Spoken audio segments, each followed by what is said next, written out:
Hey everyone.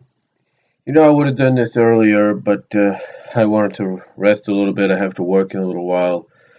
Yeah, it's only 4.5 hours, but still, you want to rest as much as you can because you don't know how busy you're going to be or how long they might want you to stay. But anyway, I thought I'd talk about this real quickly. As you probably know, several hours ago, the announcement was made by WWE, and I found this out on Facebook that because it was one of those articles like how they have the top three articles that are trending right now through hashtags. Well, WWE apparently was trending because they have made the announcement that July 19th SmackDown will be going live on Tuesdays. In other words, it'll be moving from Thursdays to Tuesdays and airing live. Well, live to those in the Midwest and East Coast, and to us here in the West Coast and Mountain Time Zone, probably airing on delay by at least 2-3 hours.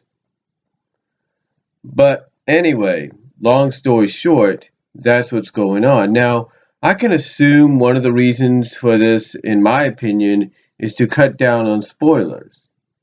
Hear me out.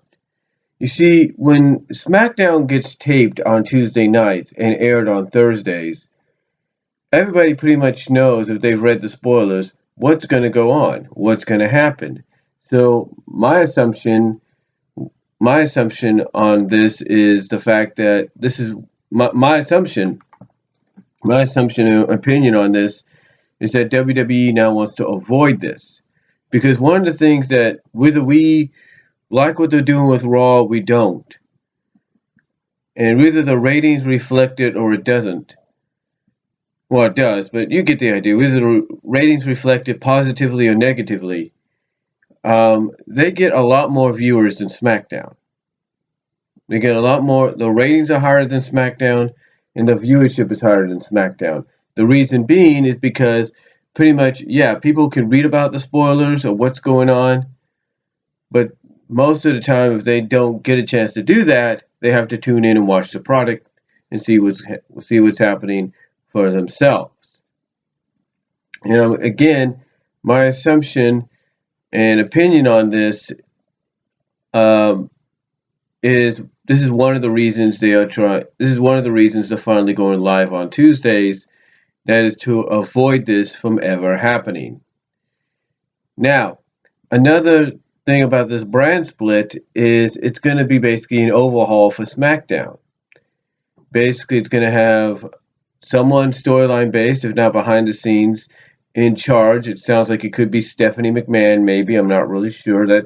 That sounded like because when this got announced, when this was being rumored to be happening, the person's name that got thrown around a lot to be in charge of SmackDown was Stephanie's, along with Triple H. So it sounds like they might be going in the direction of letting Stephanie run SmackDown, along maybe with Triple H later down the line, and Shane McMahon running Raw. We're not really sure yet if that's the case, or if they're going to go in the complete reverse and allow Shane to be running SmackDown and Stephanie to run Raw with Triple H. We're not too sure about that. Now, with that said, with that said, um, this is the first time we're going to have a brand split, a legit brand split, from what I can sense, or from what we're being told, since it all began back in 2002. And up until about 2009, 2010, and we always had distinct rosters. I mean, true, on occasions, certain competitors would cross over to the other show because I guess of who they were. Whether it was Triple H, Randy Orton, John Cena, Batista, you name it, they would cross over and nobody would say anything. And whether it was just for a special appearance or a match, again, nobody would say anything. But even before then, even before around 2009, 2011, um, things were um, things were kind of equal in a sense, if you catch my drift. You see, the one thing that made the brand split, the brand extension, uh, unique in its own right from its initial run from 2002 to, I'm going to say, 2008. I'm going to say what made its initial run popular or good, in a sense, was the fact that you had exactly what they're trying to aim for here. You had distinct rosters. You had distinct people that superstars, men and women, that were equal to each other on both shows. I remember for a while, John Cena, when he went to Raw and became the face of that, you had a feeling Batista was going to end up on SmackDown and become the face of that show, and that's what happened. And that was sort of an equality there because you had two guys at the height of their popularity, whether you liked them or you didn't. They were equal in stature as far as popularity, revenue, merchandise, you name it. So the question I think a lot of people have on their minds right now is, how is this going to work now? How is SmackDown going to be presented? How is Raw going to be presented? Well, I look at it this way. In the past, SmackDown, and this is a true fact, and a lot of people have brought this up, SmackDown was always home for some of the newer talent to be brought up from developmental to showcase what they could do before the draft would move them over to Raw. Or sometimes they'd be able to come up to SmackDown, show what they can do for a couple months, disappear, and then maybe storyline wise or whatever, or maybe go back down to developmental to get repackaged as someone else, or under a new, or with a new gimmick, but still be themselves, and then get sent to Raw. Something in that, something in that manner, if you catch my drift. So, a lot of people are wondering, is it wondering? Basically, a lot of people are wondering and asking, are we going to be doing the same? Is the same thing going to happen again? Well, that's a good question because, we're kind of in this new era versus old era storyline. It's a sort of a subplot storyline that I mentioned in a little editorial I typed up and that I posted on several Facebook wrestling group pages. And I could see SmackDown probably going back to being about the new era. I could see that. But then again, if WWE is true to wanting this new era to be the focal point of the company going forward, I could see Raw becoming the home of the new era, and I could see SmackDown being the home of the old era. Hear me out. You know damn well that WWE does not want to lose focus on John Cena, Randy Orton, Sheamus, Big Show, you name it. They don't want to lose any focus on these guys. Now you might say they're going to keep them on Raw because Raw is the flagship show. That's true. That might be true, but let's not forget something. Randy is one of the faces of the WWE, one of the franchise players. Guess where he was for a while? On SmackDown. Yeah, he was on SmackDown. So, this is the way I look at it. WWE might just have Randy and John headline SmackDown, kind of be the face of that brand, and thus allow it to be the home of the old era.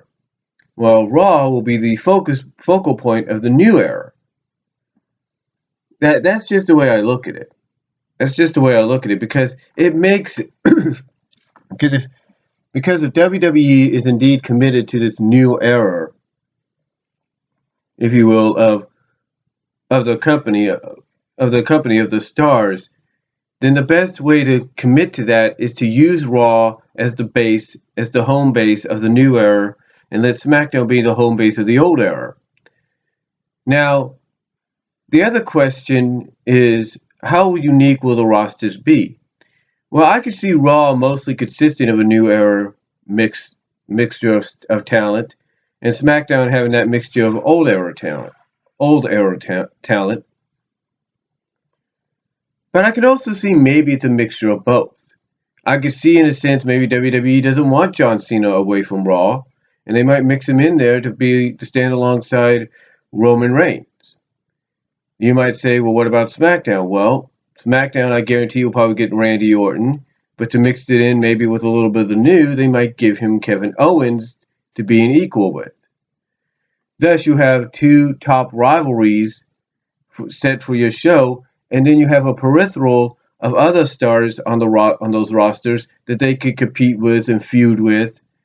But at the same time, you're trying to maintain focus on this is the matchup we want in the future, if you catch my drift. You can even put AJ Styles on SmackDown, make him the opposite of Randy Orton, and there you go.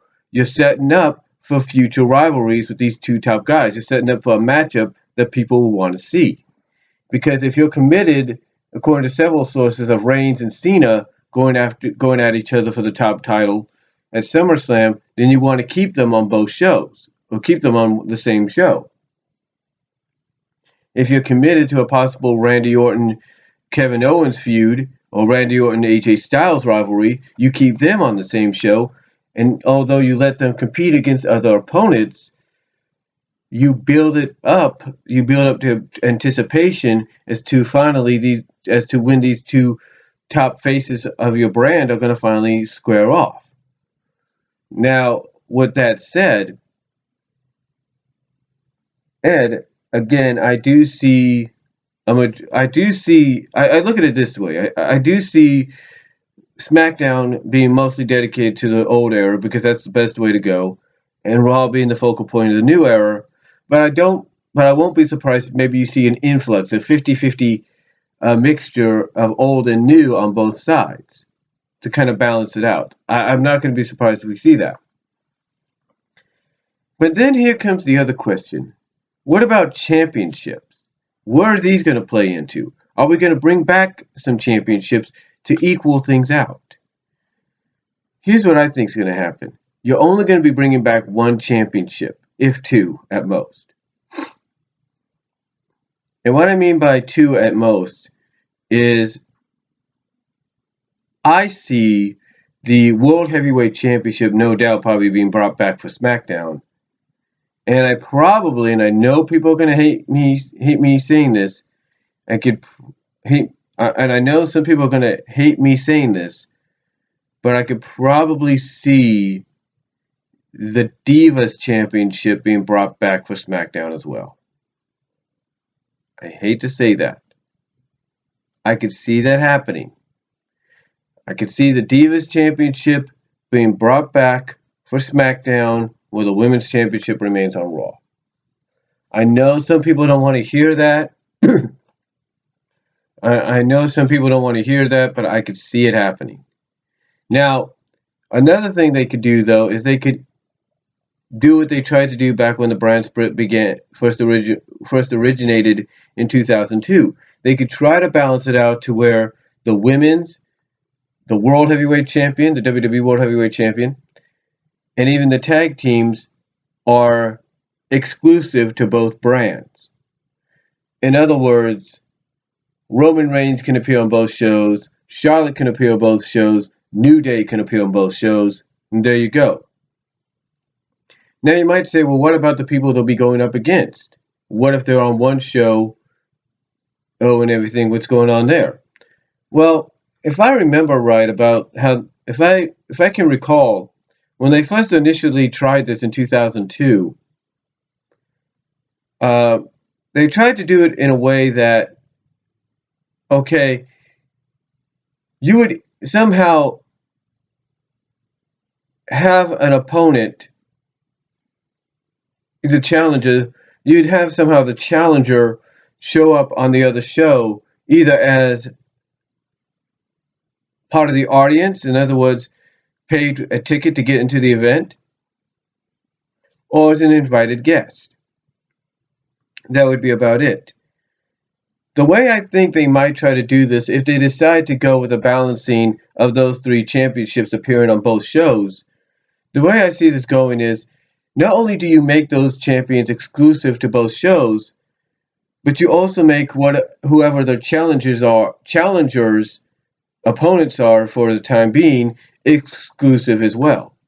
In other words, let's say for example the brand split happened now, and Seth Rollins was part of SmackDown. Because he's challenging Roman Reigns, not only is Roman Reigns exclusive to both shows, but until this rivalry with Seth is over, Seth is also available to both shows. So that way you can just carry on and not have to worry about. That way you could continue on the storyline, the feud, the rivalry, and not have to worry about, okay, you got Roman Reigns without a rival on Raw or something like that. Now you basically are cross promoting it. You're doing that, and by cross promoting it, you're allowing not only the champion that's exclusive to both shows to appear, but you're also allowing his challenger. Same with Charlotte. Let's say Charlotte's going to be feuding with Paige possibly. You could have Charlotte being exclusive to both shows, show up on both Raw and SmackDown, but you could also have Paige, let's say Paige is on Raw, have Paige show up on both shows to continue that rivalry. Same with the New Day. Let's say the New Day is going to be having a rivalry with Enzo and Cass. Enzo and Cass, let's say they could end up on Raw, and New Day could be exclusive to, okay, and New Day being exclusive to both shows, you make Enzo and Cass the same way. Same with the Dudley Boys. Let's say the Dudleys on SmackDown and they're feuding with the New Day over the tag titles. You allow the Dudleys to cross promote, if you kind of crossover between both shows, just like the New Day, until the rivalry is over. Now you might say, well, what happened? Now, for some of you that are new to this idea of a brand split, you might be asking, well, what happens if the champion loses the title to a star, a superstar, or tag team that's exclusive to one brand? Well, it's real simple. If Charlotte loses the women's championship to Paige, for example, and Paige is part of Raw, then Charlotte automatically becomes part of Raw, from what I understand. That's how they did it last time. If, like for example, Seth Rollins, if he's part of SmackDown, he beats Roman Reigns and becomes champion, Roman Reigns becomes part of SmackDown. Catch my drift? If the Dudleys, if they're part of SmackDown, beat the New Day becomes part of SmackDown. That's how it initially was originally. Now I admit 11 years ago in 2005 when they did this, they basically abolished that stipulation, and even the champions became eligible. And that was a fact. The champions themselves became eligible. However, I'm hoping and thinking they're going to try to fix that and hopefully correct the mistake they made back in 2002 when whoever came up with the idea to allow Stephanie McMahon, storyline-wise, to sign Brock Lesnar exclusive to SmackDown, as well as the the undisputed WWE Championship to SmackDown, avoids doing that same mistake this year. This time, like I said, just allow the champions to cross over into both shows, be exclusive to both shows, but this time take it a step further and allow whoever the challengers and rivals are, who they're feuding with at that time, to cross over with them, so you can continue that storyline, that feud, that rivalry until it's over. To me, that's probably the best way to go. It's probably the best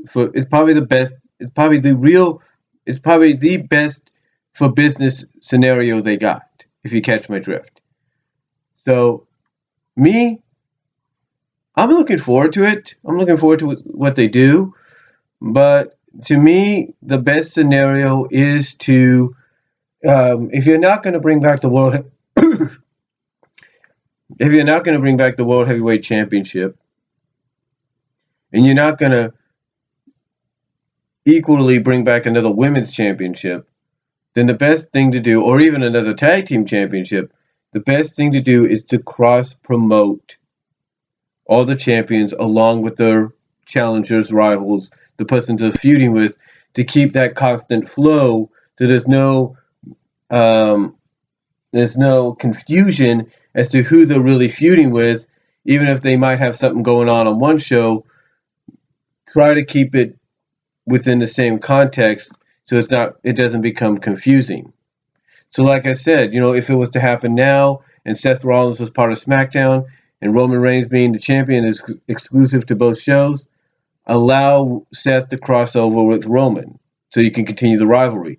Same thing with Charlotte. Let's say she's facing Natalya and Natalya's on SmackDown, have Natalya go back and forth with her on both Raw, SmackDown and Raw to continue their rivalry.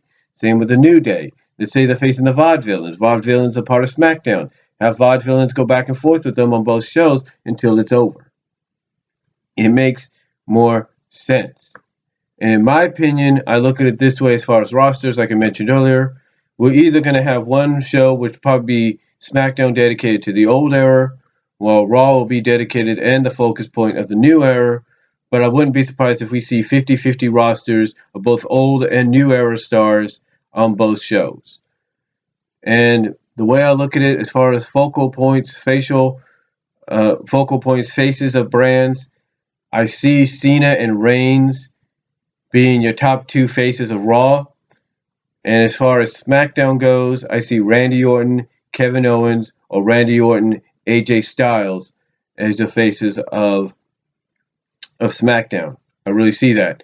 Now, you might say, well, AJ's fits more with Raw. And that might be the case too. They might have three faces on both shows. Heck, the way I look at it, they might put Randy, Kevin Owens, and maybe even Dean Ambrose. Who knows? I don't. But actually, the way I look at it, now that I think about it, if you're looking at three faces for both shows, I see Randy Orton, Kevin Owens, and AJ Styles for SmackDown. I see Roman Reigns, John Cena, and Dean Ambrose for Monday Night Raw. I just see it that way. I'm not saying it's going to happen, but I see it that way. So, but overall, that's just what I think could happen with the brand split.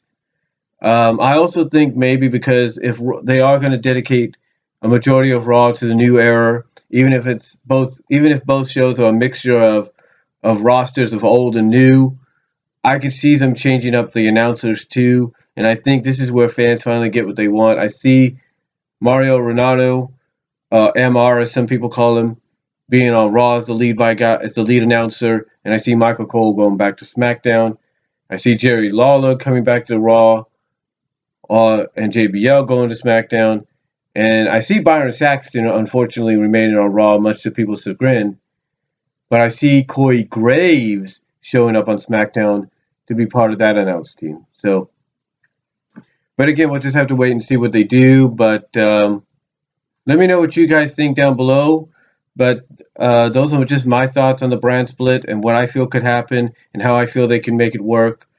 And let me know what you guys think down below. Comment if you like. And I will talk to y'all later. I am out.